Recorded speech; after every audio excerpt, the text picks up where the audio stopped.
The reason you are here is to make a big decision. If you want your people showing up early, show them how, and show them it through your example, not through what you say. Yeah. If you want your people to have high levels of urgency, then you gotta show the urgency. If you want loyalty, it's not talked about, it's demonstrated. It's because the things that happen behind the scene. You know what I mean? It's like, it's at their worst moments, I'm there for them regardless.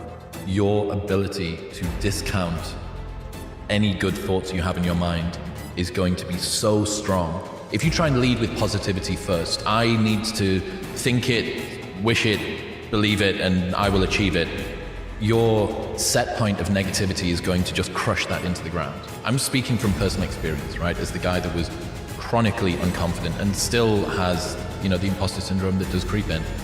You have to start with action. It needs to be, okay, what would have had to have happened in a week's time for me to look back on that week and find pride in myself? And you can't go home and complain. You can't go home and whine.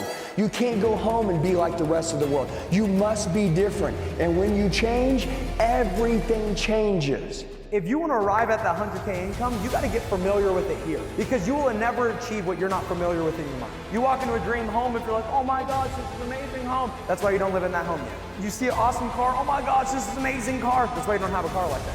Because you were impressed by it. If you were impressed by something, that's why you don't have it. But we just got to start to be able to envision everything that we want and start to get familiar with it in our mind. Faking bravery is bravery itself. So when you are afraid and then you pretend not to be afraid, that is bravery. When you are scared and you pretend not to be scared, that is what courage is. That is courage in action. In order to see any glimpses of change, it takes about 21 days, right? The second one is 90 days. Anything that I did to my business, a new idea I implemented, I said, here's what we're gonna start doing every week on such and such day. I'm like, okay, first week, no results. Second week, no results. Third week, no results. Fourth week, no results.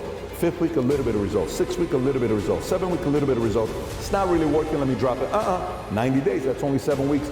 8 weeks, 9 weeks, 10, 11, 12. 13th week, bam! Oh, this works. I'm glad I stuck with it for 90 days. Now, God, help me to align my life with what you made me to be so that I can be the real me. I want to be the real me, the highest version of me, that called me, that chosen me, that secure me, that stable me, that God loves me and I don't have to prove anything to anyone. This is my child. With him, with her, I am well pleased. I had somebody in my base shop the other day, he goes, Matt, I keep getting all these, like I add these people to my business and then they quit, and then they quit, and they quit. I said, because they don't believe that you believe that you're going somewhere. And if you expect yourself to have influence to the point that people want to follow you, that people want to go to war with you, that people want to take over the industry with you, they need to believe that you believe in where you're going.